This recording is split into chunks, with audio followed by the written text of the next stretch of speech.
Good evening class. Okay, welcome to my chemistry classes. What we were discussing in last class, that is chemical kinetics. हम chemical kinetics discuss कर रहे थे पिछली class के अंदर, और हमने थोड़ा सा क्या पूरा ही लॉ ऑफ मास एक्शन पढ़ लिया था. तो एक बार लॉ ऑफ मास एक्शन को देखते हैं और उसी से आगे अपने टॉपिक को कंटिन्यू करते हैं. तो अगर मैं आपके सामने कोई रिएक्शन लिखूं, general reaction small A plus capital A small B into capital B small C into capital C small D into capital D, ये जो small A B C D आपके सामने रखे हुए हैं स्टोइचोमेट्रिक कोएफिशिएंट है, और capital A capital B reactant, capital C capital D product. तो लॉ ऑफ मास एक्शन क्या बोलता है? जो रेट ऑफ रिएक्शन होता है, वो डायरेक्टली प्रोपोर्शनल होता है. चलो लिख ले, डायरेक्टली प्रोपोर्शनल होता है concentration of the reactant raised to the power its stoichiometric coefficient. अगर आप प्रोपोर्शनैलिटी का साइन हटाओ तो आपको रेट कांस्टेंट मिल जाएगा. प्रोपोर्शनैलिटी का साइन हटाओ, आपको रेट कांस्टेंट मिल जाएगा. ठीक है जी. ये आपका क्या कहलाता है? Law of mass action. ये जो आपके सामने मैंने रिलेशन लिख दिया है, इसे हम बोलते हैं लॉ ऑफ मास एक्शन. ठीक है जी. अगर मुझे रेट कांस्टेंट की value define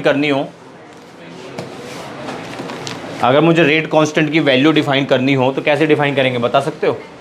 rate constant define करना है. ये बताया था ना मैंने पिछली क्लास के अंदर आपको कि ये क्या होता है, रेट कांस्टेंट होता है या वेलोसिटी कांस्टेंट होता है. तो किसी कांस्टेंट को आप डिफाइन कैसे करते हो? ये तो सीखा हुआ है, नॉर्मल सा कॉन्सेप्ट, बड़ा सिंपल सा कॉन्सेप्ट है. अगर आप रिएक्टेंट की कंसंट्रेशन और प्रोडक्ट की कंसंट्रेशन 1 रख दो, 1 मोल पर लीटर. कंसंट्रेशन की यूनिट जो आपने यहाँ पे यूज़ करनी है मोल पर लीटर, मोलैरिटी यूज़ करनी है आपने. ठीक है. ये जो स्क्वायर ब्रैकेट होता है, इसी का मतलब कंसंट्रेशन होता है. ये जो स्क्वायर ब्रैकेट होता है, इसी का मतलब कंसंट्रेशन होता है, और कंसंट्रेशन मतलब मोल पर लीटर. ठीक है. तो अगर आप रिएक्टेंट की कंसंट्रेशन 1 कर देते हो, तो जो रेट ऑफ रिएक्शन होगा वो किसके बराबर हो जाएगा? रेट कांस्टेंट के बराबर हो जाएगा. तो रेट कांस्टेंट में be defined as the rate of the reaction when the concentration of the reactant is 1 mole per litre. है ना. तो पहले आप इसे कॉपी करो, डेफिनेशन लिखो.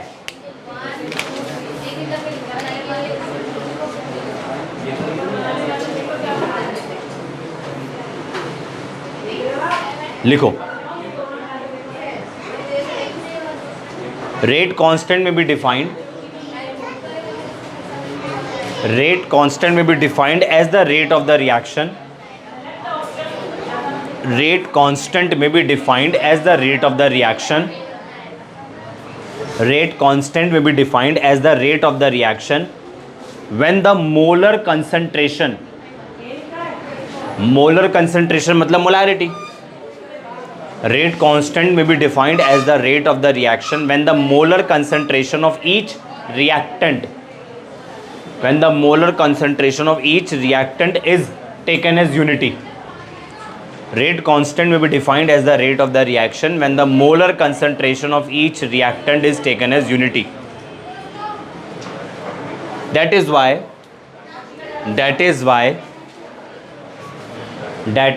the rate constant is also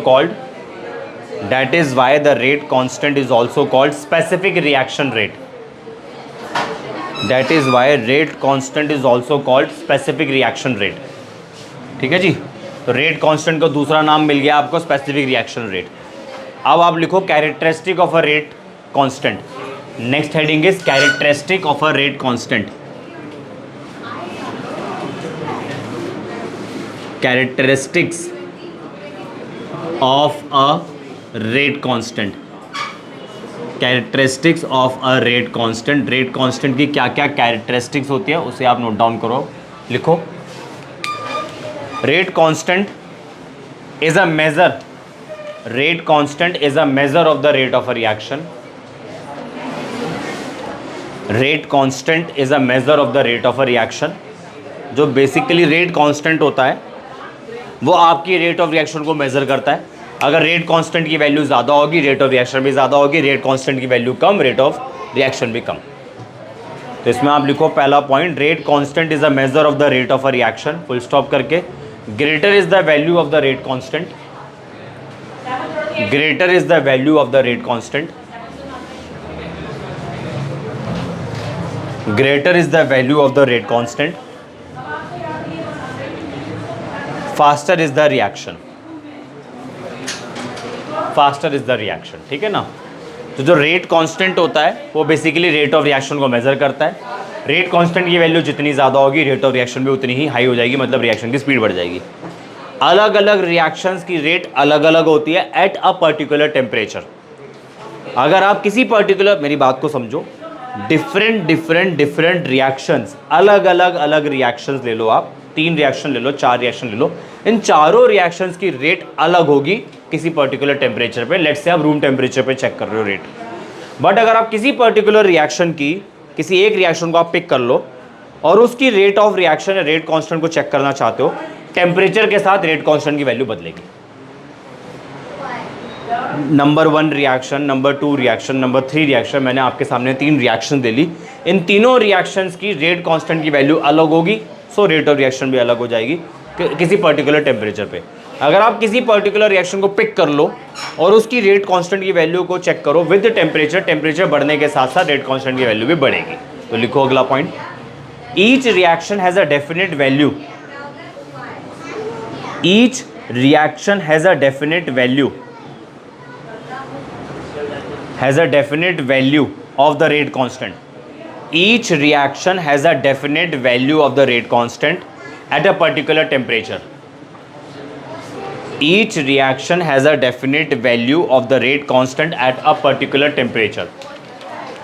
At a particular temperature. सही है।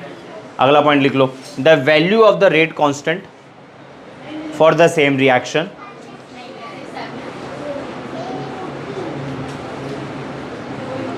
the value of the rate constant for the same reaction changes with the temperature,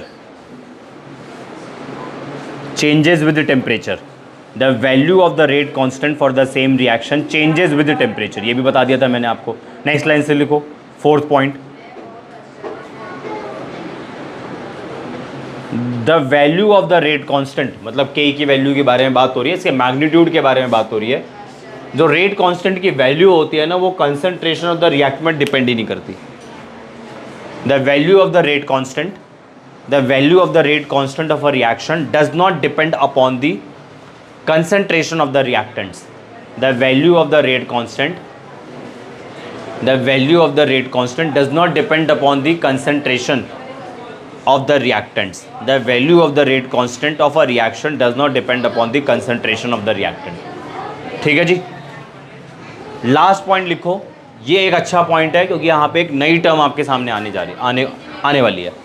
the units of the rate constant, the units of the rate constant depends upon the order of a reaction. The units of a rate constant,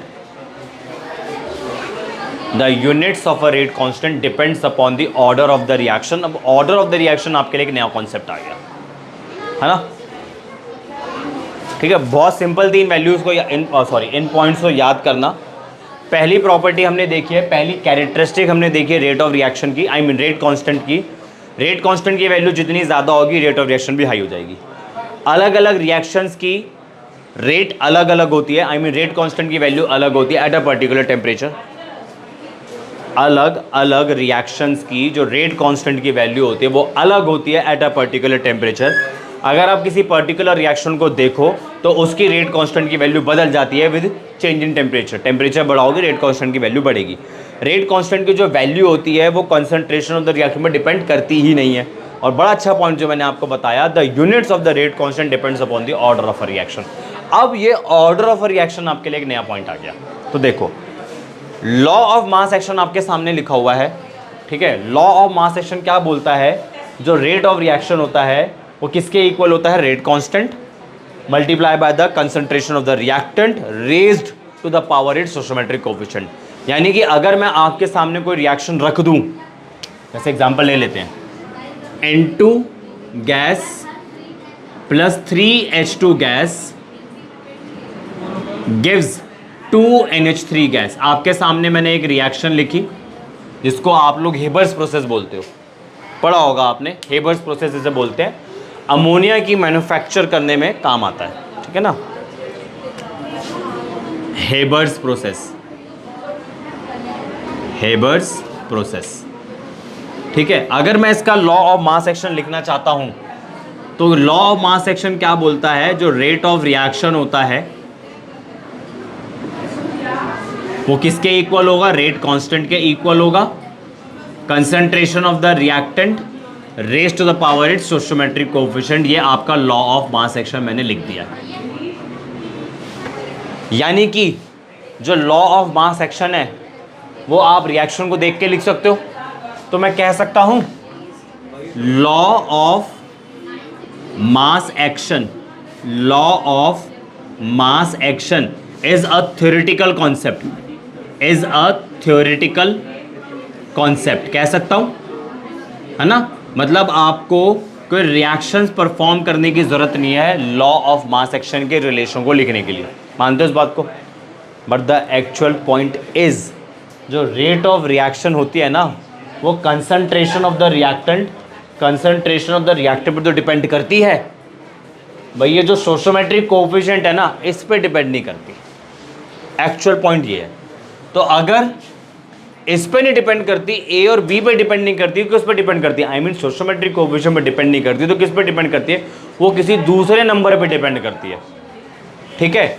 वो किसी यहाँ पे कोई दूसरा number हो सकता है, यहाँ पे कोई दूसरा नंबर हो सकता है, किसी दूसरे नंबर पे डिपेंड करती है, किसी दूसरी पावर पे डिपेंड करती है, पावर ही तो है वो, किसी दूसरे पावर पे डिपेंड करती है। वो पावर इस स्टोइचोमेट्रिक कोएफिशिएंट के बराबर हो सकती है और नहीं भी हो सकती। तो ये जो पावर है, पावर का दूसरा नाम ऑर्डर होता है। ये जो ऑर्डर है, ए के रिस्पेक्ट का ऑर्डर कुछ होगा, बी के रिस्पेक्ट का ऑर्डर कुछ होगा, तो इन ऑर्डर को आप आइडेंटिफाई कैसे करोगे, एक्सपेरिमेंट परफॉर्म करके। तो एक्सपेरिमेंट परफॉर्म करके जो नया रिलेशन बनकर आएगा वो मैं लिखता हूं यहां पर, रेट ऑफ, नहीं इधर, rate of reaction, rate of reaction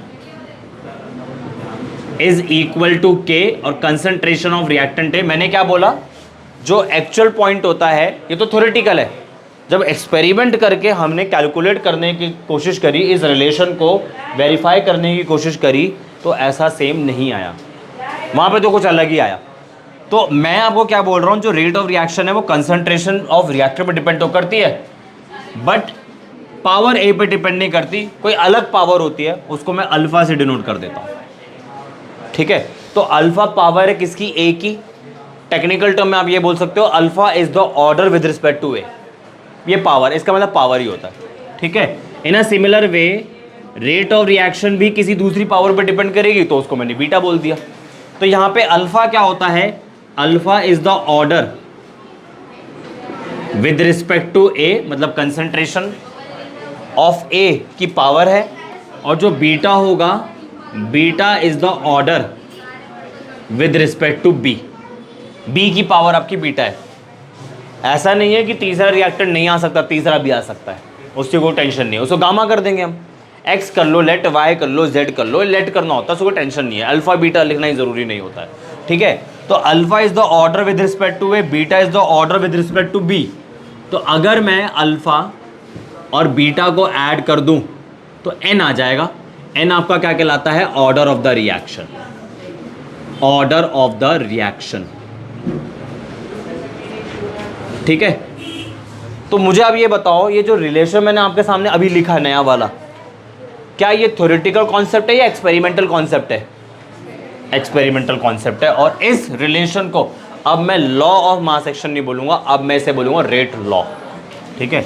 तो ये आपका हो गया रेट लॉ, ठीक है। ये क्या था, लॉ ऑफ मास एक्शन, ठीक है। ये हो गया आपका रेट लॉ। यानी कि लॉ ऑफ मास एक्शन तो आपका थ्योरेटिकल कॉन्सेप्ट है, but rate law is a experimental concept. Rate law is a experimental concept. समझ आया कुछ, ठीक है। अगर n की वैल्यू 0 है, मतलब ऑर्डर ऑफ द रिएक्शन 0 है, तो ऐसी रिएक्शंस को हम लोग बोलते हैं जीरो ऑर्डर रिएक्शन। या आपको कुछ जाना पहचाना लग रहा होगा। हेलो एल्केन्स हेलो एरीन्स में आपने फर्स्ट ऑर्डर सेकेंड ऑर्डर पढ़ा था। अगर n की वैल्यू 1 है तो first order reaction, first order reaction. अगर n की वैल्यू 2 है तो सेकेंड ऑर्डर रिएक्शन। आया कुछ समझ में? ये जो ऑर्डर ऑफ द रिएक्शन होता है ना, ये जो ऑर्डर ऑफ द रिएक्शन होता है,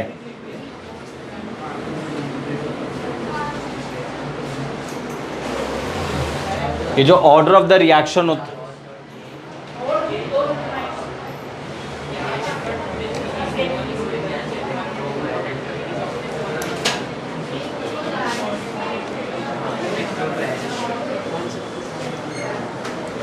ये जो ऑर्डर ऑफ द रिएक्शन होता है ना, order of the reaction can be positive, order of the reaction can be positive, can be negative, can be zero and fraction, can be fractional. ठीक है जी, positive भी हो सकती है, नेगेटिव भी हो सकती है, जीरो भी हो सकती है और फ्रैक्शन में भी हो सकती है, हाफ, 3/2। ठीक है जी। और सेकेंड ऑर्डर से रिएक्शन, ऊपर की order of the reaction observe करना मुश्किल होता है, नहीं ऑब्जर्व हो पाती। 3 अगर आप सोचो sir third order, fourth order, ये डिफिकल्ट होता है। ठीक है ना, थर्ड तो चलो फिर भी मिल जाए, थर्ड ऑर्डर से ऊपर की रिएक्शन ऑब्जर्व ही नहीं हो पाती, होती ही नहीं है। ठीक है जी, तो इतना समझ में आया, इसे आप कॉपी करें।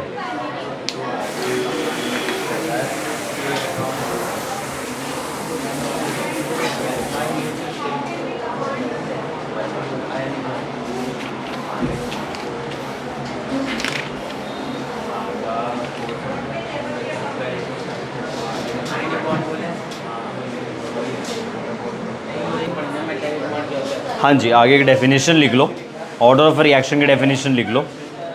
The sum of the exponents, the sum of the exponents, the sum of the exponents to which, the sum of the exponents to which the molar concentrations, the sum of the exponents to which molar concentration, molar concentrations in the rate law equation, the sum of the exponents to which the molar concentrations in the rate law equation are raised to express the observed rate of the reaction.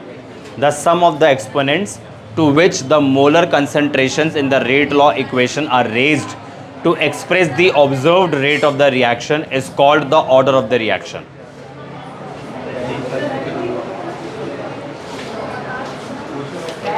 ठीक है, अब डालो heading आप unit of the rate constant. Next heading is unit of the rate constant. ठीक है ना, order of the reaction तो आपको कुछ आइडिया लग ही गया होगा। ठीक है, तो देखो आप मान लो आपके सामने एक रिएक्शन है, मान लो आपके सामने एक रिएक्शन है जो nth ऑर्डर की है, तो rate of the reaction, rate of the reaction is equal to K, और रिएक्टेंट में एक ही ले रहा हूँ, या एक क्या कितने भी रिएक्टेंट हो, ऑर्डर nth है, nth ऑर्डर की रिएक्शन है, आपने रेट कांस्टेंट की यूनिट निकालनी है। तो रेट ऑफ रिएक्शन की यूनिट तो आपको पहले से ही पता है, रेट ऑफ रिएक्शन हमने पहली क्लासेस के अंदर पढ़ा था। क्या पढ़ा था? Change in concentration of the reactant या product upon change in time. ठीक है, तो रेट कांस्टेंट के एक तरफ रखा, रेट ऑफ रिएक्शन को एक तरफ रखा, रेट ऑफ रिएक्शन, और डिनोमिनेटर पे आपने रख दिया a की पावर n। इतना सही है। रेट ऑफ रिएक्शन की यूनिट क्या होती है? मोल्स पर लीटर पर सेकेंड या मोल्स पर लीटर पर मिनट। तो moles per litre is concentration, और पर सेकेंड और पर मिनट जो मैं कह रहा हूँ टाइम है, यानी कि मैं कह सकता हूँ कंसंट्रेशन अपॉन टाइम। तो रेट ऑफ रिएक्शन की जगह मैं लिख रहा हूँ कंसंट्रेशन अपॉन टाइम। ठीक है, और ये क्या है? कंसंट्रेशन, ये तो कंसंट्रेशन ही है ना, मल्टीप्लाई बाय कंसंट्रेशन की पावर n। सही है, सिंप्लीफाई कर लो बस इसे, कंसंट्रेशन कि पावर 1 माइनस एन, जब बेस सेम होता है तो पावर ऐड सब्ट्रैक्ट हो जाती है, और नीचे आ गया टाइम। सही है? अरे बोलो, तो बस फॉर्मूला बन गया हमारा। रेट कांस्टेंट कह लो आप इसे, या स्पेसिफिक रिएक्शन रेट कह लो आप इसे, ठीक है, इसका यूनिट का फॉर्मूला बन गया।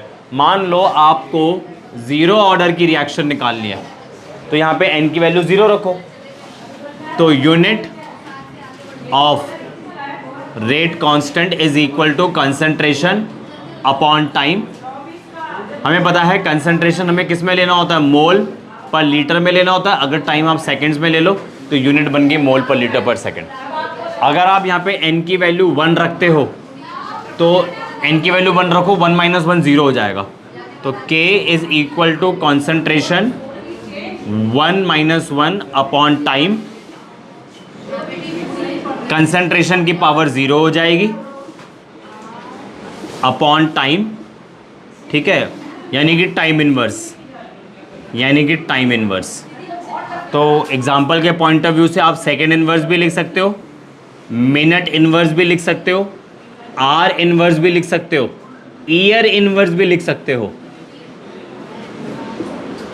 ठीक है ना, वहाँ नहीं बताया था मैंने, चैप्टर सॉरी पहली क्लास के अंदर नहीं बताया था, 2 ही यूनिट बताई थी, बट टाइम तो आपका आवर्स में भी हो सकता है, टाइम आपका ईयर्स में हो सकता है, तो रेट की यूनिट, रेट कांस्टेंट यूनिट ये भी हो सकती है। अगर आपको सेकंड ऑर्डर की रिएक्शन निकालनी हो, I mean second order reaction की यूनिट निकालनी हो आपने, rate constant, second order reaction का रेट कांस्टेंट की unit that is n is equal to 2, तो k is equal to concentration, n की वैल्यू 2 पुट कर दो यहाँ पे, तो 1 माइनस 2 इज माइनस 1, टाइम आपका एज इट इज, ठीक है, कंसंट्रेशन आपका नीचे आ जाएगा, कॉन्सेंट्रेशन और टाइम। अगर आप कॉन्सेंट्रेशन को मोल पर लीटर ले लो, लीटर ऊपर चला जाएगा, तो लीटर पर मोल, और टाइम अगर आप सेकंड्स में ले लो, ये लो जी आंसर आ गया। ठीक है जी, इजी था। इसके बाद आगे बढ़ते हैं हम मॉलिक्यूलैरिटी ऑफ अ रिएक्शन। पहले आप इसे कॉपी करो।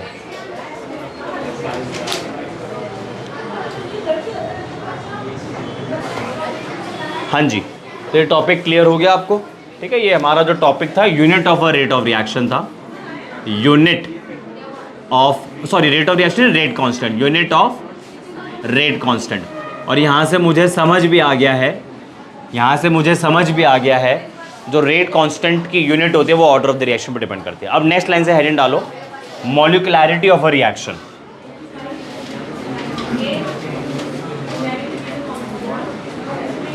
मॉलिक्यूलैरिटी of a reaction is the next heading. ठीक है ना, molecularity of a reaction is the next heading. देखो जी, ऐसा होता है रिएक्शंस के अंदर ना कितने रिएक्टेंट पार्टिसिपेट कर रहे हैं, वो मॉलिक्यूलैरिटी होती है। पहले आप ये समझो रिएक्टेंट्स के बीच में रिएक्शन कैसे होती है।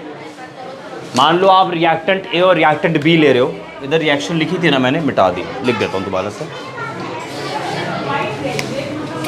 N2 gas plus 3H2 gas gives 2NH3 gas, सही है ना? N2 gas plus 3H2 gas gives 2NH3 gas, सही है ना? देखो, इन दोनों के बीच में रिएक्शन हो रही है, तो मेरी बात को आप समझो, अगर आपको 2 रिएक्टेंट्स के बीच में रिएक्शन करवानी है ना, उन दोनों के बीच में कोलिजन होना ज़रूरी होता है। ठीक है, अभी सिंपल शब्दों में समझो, क्योंकि कोलिजन भी कौन सा होता है वो भी हमें जानना होता है। तो 2 रिएक्टेंट्स के बीच में दो रिएक्टेंट्स को कोलाइड करना ज़रूरी है, दो रिएक्टेंट के बीच में कोलिजन होना ज़रूरी है। अब भाई ऐसा तो है नहीं ना, आपने एक बीकर में रिएक्टेंट ए रख दिया, दूसरे बीकर में रिएक्टेंट बी रख दिया और ऐसे देख रहे हो रिएक्शन होगी। आप उसे मीडियम प्रोवाइड करो, जिस मीडियम में वो मोशन में आ जाए, कोलाइड करे, प्रोडक्ट बना के दे दे, वो मीडियम आपका सॉल्वेंट होता है। सॉल्वेंट में आपने दोनों रिएक्टेंट उठा के डाले, दोनों के बीच में रिएक्शन हुई, आपका प्रोडक्ट फॉर्मेशन हो गया।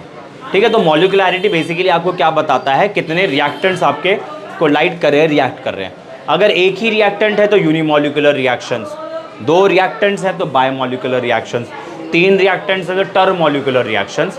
3 से ज़्यादा मॉलिक्यूलैरिटी देखी नहीं जाती, क्योंकि रिएक्शन आपकी कॉम्प्लेक्स हो जाती है ना? कॉम्प्लेक्स, इतना क्लियर हो गया? पक्का। अब आगे सुनो, रिएक्शंस को 2 पार्ट्स में डिवाइड किया गया है, 2 टाइप्स में डिवाइड किया गया है। एलिमेंट्री रिएक्शंस और कॉम्प्लेक्स रिएक्शंस। एलिमेंट्री रिएक्शंस ऐसी रिएक्शंस होती है जो एक ही स्टेप में प्रोसीड होती है, single step reaction. Complex reactions ऐसी रिएक्शंस होती है जो एक से ज़्यादा स्टेप में प्रोसीड होती है। इतना समझ में आया? लिखो ज़रा, थोड़ा थ्योरी है अब इसमें, लिखो आप। हेडिंग डालिए आपने मॉलिक्यूलैरिटी ऑफ अ रिएक्शन, इसमें आप लिखो the number of atoms, ions और molecules, the number of atoms, ions और molecules that must collide with one another, that must collide with one another, the number of atoms, ions or molecules that must collide with one another simultaneously, that must collide with one another simultaneously, so as to result, so as to result, so as to result into a chemical reaction, so as to result, so as to result into a chemical reaction is called molecularity of the reaction, so as to result into a chemical reaction is called molecularity of a reaction। ठीक है, अब आप लिखो reactions, reactions are classified into two types, reactions are classified into two types। ठीक है, reactions को दो types में क्लासिफाई करा है। पहला है आपका एलिमेंट्री रिएक्शन, पहला है आपका एलिमेंट्री रिएक्शन। जो एलिमेंट्री रिएक्शंस होती है, लिखो, पहला लिखो एलिमेंट्री रिएक्शंस और दूसरा लिखो कॉम्प्लेक्स रिएक्शन, दूसरा लिखो कॉम्प्लेक्स रिएक्शन। ठीक है जी। एलिमेंट्री रिएक्शंस ऐसी रिएक्शन, अच्छा अब मेन हेडिंग बना लो एलिमेंट्री रिएक्शंस को, एलिमेंट्री रिएक्शन को मेन हेडिंग बना लो। इसमें लिख लो आप the reaction which takes place in single step. ऐसी रिएक्शंस जो एक ही स्टेप में प्रोसीड होती है उन्हें हम एलिमेंट्री रिएक्शंस बोलते हैं। The reactions which take place in single step, the reaction which takes place in single step. ऐसी रिएक्शंस जो एक ही स्टेप में होती है, ऐसी रिएक्शन जो एक ही स्टेप में होती है उसे हम एलिमेंट्री रिएक्शन बोलते हैं।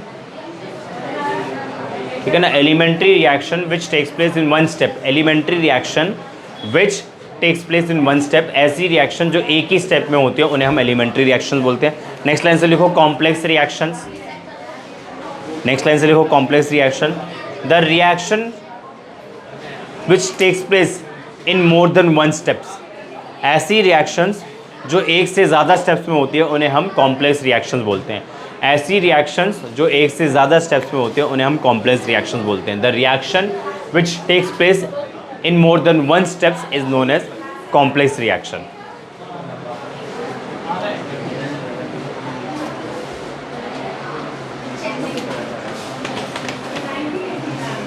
ठीक है जी। उसके बाद मैंने आपको बताया था ऐसी रिएक्शंस,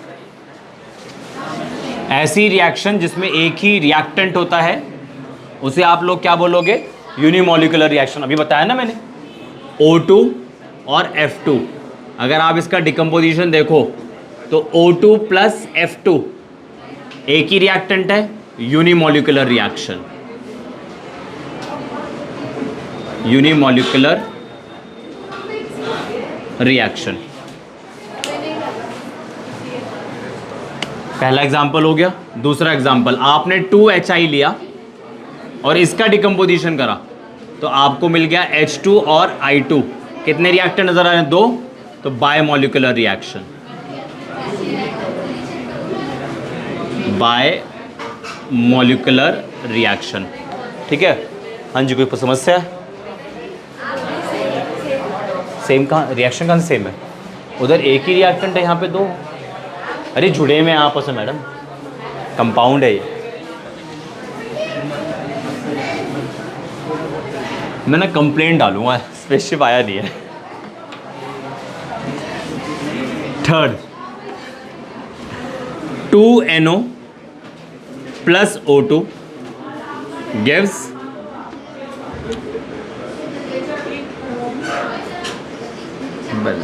सही है। NO2 आएगा, NO3 आएगा, ट्वाइस 2 2 4,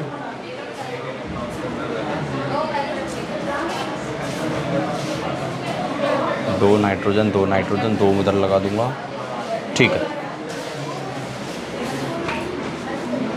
कितने रिएक्टेंट है? टर्मोलिकुलर रिएक्शन,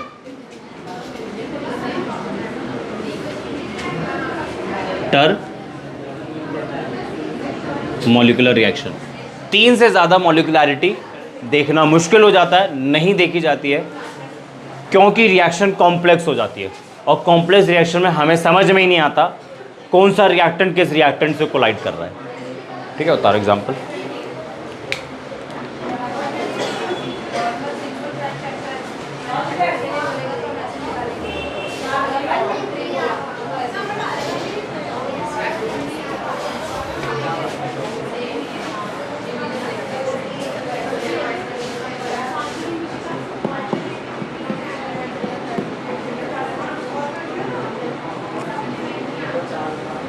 ठीक है जी, इतना क्लियर हो गया। अब आगे की बात सुनो। मान लो आपके सामने एलिमेंट्री रिएक्शन है, ऐसी रिएक्शन जो एक ही स्टेप में प्रोसीड हो रही है। मेरी बात समझ रहे हो? नहीं, पहले आप ऐसा समझो, कॉम्प्लेक्स रिएक्शन समझो जरा, तो आपको एलिमेंट्री वाला पॉइंट अच्छा समझ में आ जाएगा। ठीक है, इधर क्या बताया मैंने? मॉलिक्युलैरिटी बताया। अगर एक रिएक्टेंट है यूनिमॉलिक्यूलर, दो रिएक्टेंट है बायोमॉलिक्यूलर, तीन रिएक्टेंट है टर्मोलिकुलर। अच्छा सुनो, मैंने आपको बताया था कॉम्प्लेक्स रिएक्शंस ऐसी रिएक्शंस होती है जो एक से ज़्यादा स्टेप में प्रोसीड होती है। ठीक है, तो पॉइंट ये है मेरा कि अगर आपके सामने कॉम्प्लेक्स रिएक्शन है, लेट्स से आपके सामने एक हाइपोथेटिकल रिएक्शन रख लेते हैं जो तीन स्टेप में प्रोसीड हो रही है, तो आप तीनों स्टेप्स के लिए तीनों स्टेप्स के लिए आप मॉलिक्युलैरिटी लिख सकते हो, तीनों स्टेप के लिए। बट तीनों स्टेप्स के लिए रेट लॉ नहीं लिख सकते। ठीक है, होता क्या है, जो रेट लॉ होता है ना, वो आपका कौन से स्टेप पे डिपेंड करता है? जो स्टेप स्लो हो। क्यों स्लो वाले स्टेप पे ही क्यों डिपेंड करता है? मान लो हम तीन अपनी ही बात कर लेते हैं इधर से। एक साइकिल मैन्युफैक्चरिंग कंपनी में हम काम करते हैं। हमारा काम क्या है? साइकिल मैन्युफैक्चर करना। हमारे और भी कोवर्कर्स हैं। मान लो मैं साइकिल का हैंडल मैन्युफैक्चर कर रहा हूँ, आप साइकिल की सीट मैन्युफैक्चर कर लो, आप साइकिल की बेल मैन्युफैक्चर कर लो। हमारा टारगेट ये है कंपनी से 10 साइकिल, हमारी कंपनी से 10 साइकिल बाहर निकालना है डेली बेसिस पे, ताकि वो शोरूम्स में चले जाए बिकने के लिए। मैं सीट्स मैन्युफैक्चर कर रहा था, मैं हैंडल कर रहा था। मैं हैंडल मैन्युफैक्चर कर रहा था, मैंने 10 हैंडल अपने टाइम पे बना लिए। आपने 10 सीट्स अपने टाइम पे बना ली। इन्होंने वो जो घंटियाँ बनानी थी 10 की 10 इन्होंने नहीं बनाई। ठीक है ना, हमने 10 का काम करा, इन्होंने करा 5 का काम। ये कहती है अब हमसे नहीं हो पाएगा, हम कल आएंगे। तो बाकी वर्कर्स अपना काम प्रॉपर कर रहे हैं। तो मुझे बताओ प्लांट में सब कितनी साइकिल निकल पाएंगी? 5, है ना। यानी कि हमारे कंपनी को हो गया नुकसान। किसकी वजह से हुआ? जो सबसे धीरे काम कर रहा है ना। तो इसी तरीके से हम थे कॉम्प्लेक्स रिएक्शन के एग्जाम्पल। पहला स्टेप, दूसरा स्टेप, तीसरा स्टेप, बाकी अपने दूसरे क्लासमेट्स। ठीक है, तो जो कॉम्प्लेक्स रिएक्शंस के अंदर 3 स्टेप मैंने कंसीडर करे थे, उसमें से आप सभी स्टेप के लिए ऑर्डर ऑफ द रिएक्शन नहीं लिख सकते, रेट लॉ नहीं लिख सकते। किसके लिए लिख सकते हो? जो स्लो हो। तो slowest step is the rate determining step. अब चलते हैं वापस एलिमेंट्री रिएक्शंस ऐसी रिएक्शंस होती है जो सिंगल स्टेप में होती है। तो खुद सोचो आप, एक ही स्टेप है, उसी की मॉलिक्युलैरिटी बता दो, उसी का ही रेट लॉ बताना है। कॉम्प्लेक्स रिएक्शन में आपको आइडेंटिफाई करना पड़ेगा विच स्टेप इज स्लो। आगे समझ में? लिखो for elementary reactions the order of reaction for elementary reactions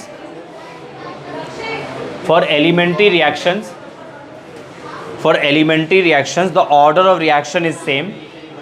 For elementary reactions the order of reaction is same. For elementary reactions the order of reaction is same as its molecularity.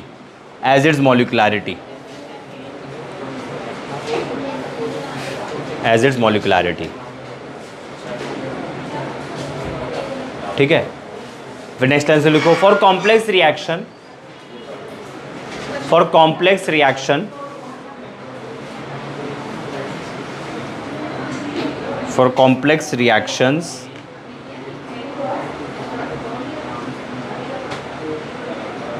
rate law can be defined, rate law can be defined for the slowest step, rate law can be defined for the slowest step.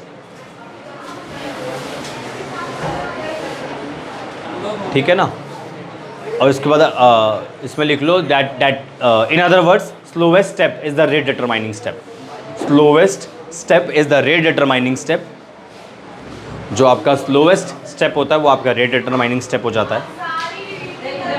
ठीक है जी, बस आपने क्या करना है, take complex reaction, complex reaction के अंदर आप आइडेंटिफाई कर लो कौन सा स्टेप आपका स्लो है और स्लोवेस्ट स्टेप आपका रेट डिटरमाइनिंग स्टेप हो जाएगा।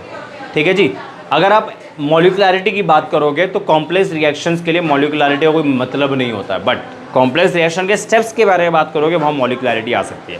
तो एक पॉइंट लिख लो आप, molecularity has no meaning for the complex reaction.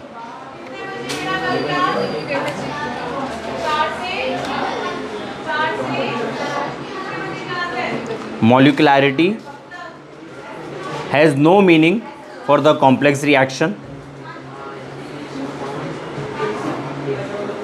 और एक पॉइंट और लिख लो, molecularity of a reaction must always be a whole number, molecularity of a reaction must always be a whole number।